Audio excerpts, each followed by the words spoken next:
Hello, എല്ലാവർക്കും നമസ്കാരം. ഡീപ്സ് ആയുർവേദയുടെ പുതിയൊരു വീഡിയോയിലേക്ക് എല്ലാവർക്കും സ്വാഗതം.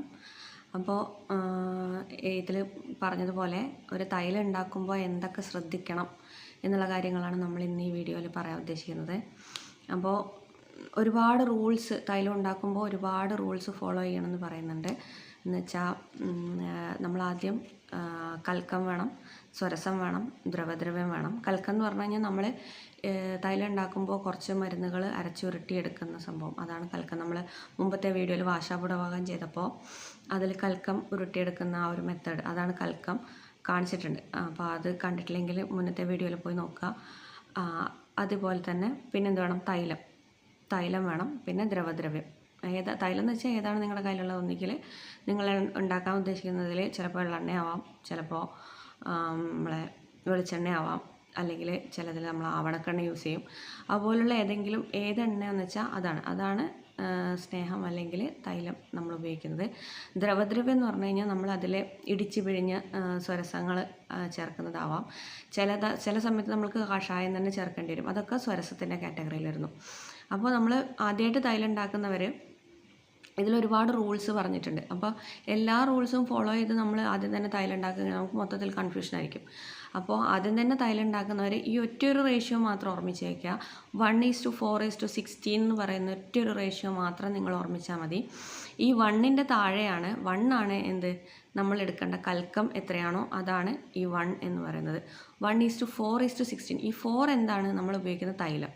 16 എന്താണ്? നമ്മൾ ഉപയോഗിക്കുന്ന ദ്രവദ്രവ്യം, അതായത് നമ്മൾ ഇടിച്ച് പിഴിഞ്ഞ നീര് എത്രയാണോ.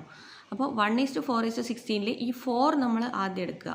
4 ആണ് നമ്മൾ തൈലം. അതിപ്പോൾ നിങ്ങൾക്ക് എളുപ്പത്തിൽ മനസ്സിലാവാൻ വേണ്ടിയിട്ട് ഒരു 100 ml തൈലമാണ് നിങ്ങളുടെ കയ്യിലുള്ളതെങ്കിൽ ആ തൈലത്തിൻ്റെ 1/4 ആവണം എന്ത് കൽക്കം എന്ന് പറയുന്നത്. അപ്പോൾ 100 ml തൈലത്തിൻ്റെ 4/1 എന്ന് പറയുമ്പോൾ 25 ഗ്രാമാണ് കൽക്കം വരിക. ഈ കൽക്കത്തിൽ ചിലപ്പോൾ 4-5 മരുന്നുകൾ ഉണ്ടാവും. അപ്പോൾ 5 മരുന്നാണെങ്കിൽ 5, 5, 5, 5, 5. അപ്പോൾ 5 ഗ്രാം വീതം എടുത്തിട്ട് 25 ആക്കുക. ടോട്ടലാണ് 25 പറഞ്ഞത്. 100 ml തൈലം കിട്ടി, കൽക്കം 25 ഗ്രാം കിട്ടി. അതുപോലെ തന്നെ ദ്രവദ്രവ്യം, ഈ തൈലം നമ്മളെടുത്തത് 100 ml ആണെങ്കിൽ അതിൻ്റെ 4 ഇരട്ടിയാണ് ദ്രവദ്രവ്യം വേണ്ടത്. അപ്പോൾ 4 × 4 അവിടെ എത്ര കിട്ടി? 400 ml സ്വരസം കിട്ടി. ചിലപ്പോൾ ഒരു ഒന്നിൻ്റെ മാത്രമാവില്ല, ചിലപ്പോൾ 2 അതിലധികമോ സ്വരസങ്ങൾ വരും. അപ്പോൾ 1:4:16 എന്നുള്ള റേഷ്യോ നമുക്ക് അവിടെ കിട്ടും. അപ്പോൾ നടുക്ക് എഴുതിയ 4ൻ്റെ അടുത്താണ് നമ്മൾ തൈലത്തിൻ്റെ കണക്ക് എഴുതുന്നത്. അതായത് 100 ml പറഞ്ഞു, ആ 4/4 ആ കണക്കാണ് നമ്മൾ എന്ത് എടുക്കുക? കൽക്കത്തിൻ്റെ കണക്ക്. 4 × 4 അതാണ് സ്വരസത്തിൻ്റെ കണക്ക് വരുന്നത്. അപ്പോൾ ഈ ഒരു റേഷ്യോയിൽ നമ്മൾ തുടക്കക്കാർക്ക് വേണ്ടി മാത്രം പറയുന്നതാണ്. കാരണം ഇതിൽ ഒരുപാട് വേറെ റൂൾസ് പറയുന്നുണ്ട്. കാരണം പാൽ ഉപയോഗിക്കുമ്പോൾ തൈര് ഉപയോഗിക്കുമ്പോൾ എത്ര ദിവസം പാകം ചെയ്യണം, അതുപോലെ കൽക്കത്തിൻ്റെ ചിലത് പറയുമ്പോൾ കൽക്കത്തിൻ്റെ റേഷ്യോ 1/8 ആയിട്ട് പറയുന്നുണ്ട്. അങ്ങനെയുള്ള റൂൾസുകളൊക്കെ പിന്നെ പറഞ്ഞുതരാം. ഇപ്പോൾ ഇതുവരെ തൈലം ഉണ്ടാക്കാത്ത ഒരാൾക്ക് തൈലം ഉണ്ടാക്കണം തോന്നുകയാണെങ്കിൽ ഒരുപാട് റൂൾസ് നമ്മൾ മനസ്സിൽ വെച്ചുകൊണ്ടിരുന്നാൽ നമ്മൾ ഒരിക്കലും തൈലം ഉണ്ടാക്കാൻ പോകുന്നില്ല. അപ്പോൾ ഈ ഒറ്റൊരു കാര്യം 1:4 നിങ്ങളുടെ കയ്യിൽ 100 തൈലം ഉണ്ട്, അതിന് 25 ഗ്രാം കൽക്കെടുക്കുന്നു, അതിൻ്റെ 4 ഇരട്ടി അതായത് 400 ml ഇടിച്ചു പിഴിഞ്ഞ് സ്വരസങ്ങൾ എടുക്കുന്നു. അത്ര മാത്രം ഓർക്കുക. കുറേ കാര്യങ്ങൾ ഓർമ്മിച്ച് കഴിഞ്ഞാൽ നമ്മൾ തൈലം ഉണ്ടാക്കില്ല, അത് ഉറപ്പാണ്. അപ്പോൾ അത് കഴിഞ്ഞ് കഴിഞ്ഞാൽ പിന്നെ നമുക്ക് കൺഫ്യൂഷൻ വരുന്നൊരു പാർട്ട് എവിടെയാണെന്ന് വെച്ച് കഴിഞ്ഞാൽ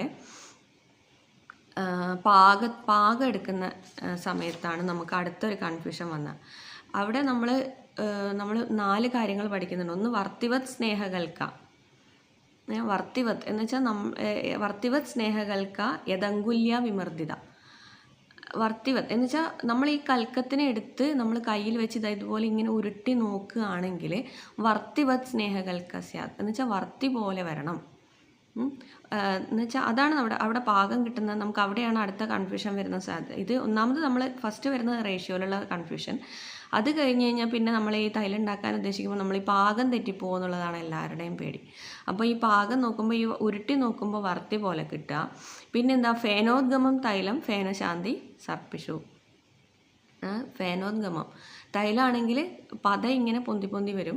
അതുപോലെ ഫേനശാന്തി തൈലത്തിലാണെങ്കിൽ ഫേനം മുഴുവൻ അടങ്ങിത്തീരുന്ന ഒരവസ്ഥ വരും.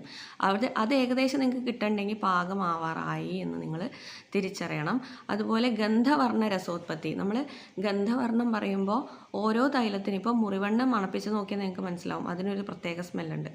അതുപോലെ പിണ്ടതൈലം, കർപ്പൂരാദിക്ക് കർപ്പൂരത്തിൻ്റെ സ്മെല്ല്, അങ്ങനെ ഓരോ തൈലത്തിനും ഓരോരോ സ്മെല്ല്. ശരിക്കും നിങ്ങളത് എക്സ്പീരിയൻസ് ചെയ്താൽ നിങ്ങൾക്ക് മനസ്സിലാവും. നമ്മളിപ്പോൾ നമ്മളെ ഡിസിൻറ്റഗ്രേറ്ററിലൊക്കെ ഇട്ടിട്ട് ഒരു സാധനം പൊടിക്കുകയാണെങ്കിൽ നമ്മളെ ഫാക്ടറിയിലൊക്കെ ഉള്ള ആൾക്കാർ ചോദിക്കും, ഇന്നെന്താ പൊടിക്കുന്നത്, കൊട്ടൻ ചുക്ക് അതാണ്, കാരണം അതിലൊക്കെ ചുക്ക് കൂടുതലുണ്ടാകും. അതുപോലെ ഓരോ തൈലം നമ്മൾ ചെയ്യുകയാണെങ്കിലും നമ്മൾ ആ തൈലത്തിൻ്റെ പാകം എത്താറാകുമ്പോൾ അതിനൊരു സ്പെസിഫിക്കായ സ്മെല്ല് കിട്ടാനുണ്ട്.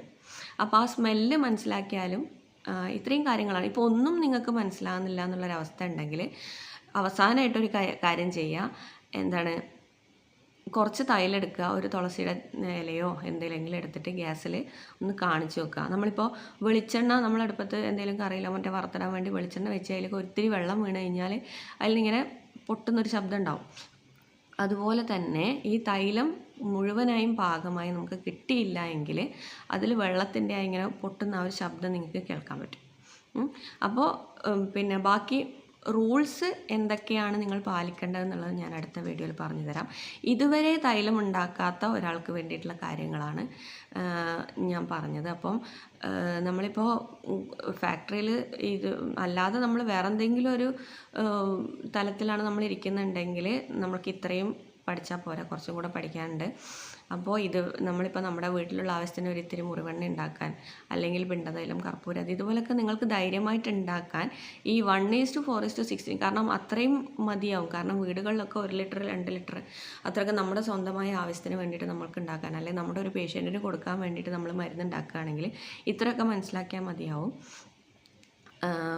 പിന്നെ അപ്പോൾ എല്ലാവരും ഇതുപോലെ മരുന്നുകൾ ഉണ്ടാക്കുക. അപ്പോൾ എന്തെങ്കിലും സംശയങ്ങളുണ്ടെങ്കിൽ ചോദിക്കുക, എനിക്കറിയുന്ന കാര്യങ്ങളൊക്കെ ഞാൻ പറഞ്ഞു തരാം. അപ്പോൾ എല്ലാവർക്കും നന്ദി, ശുഭദിനം.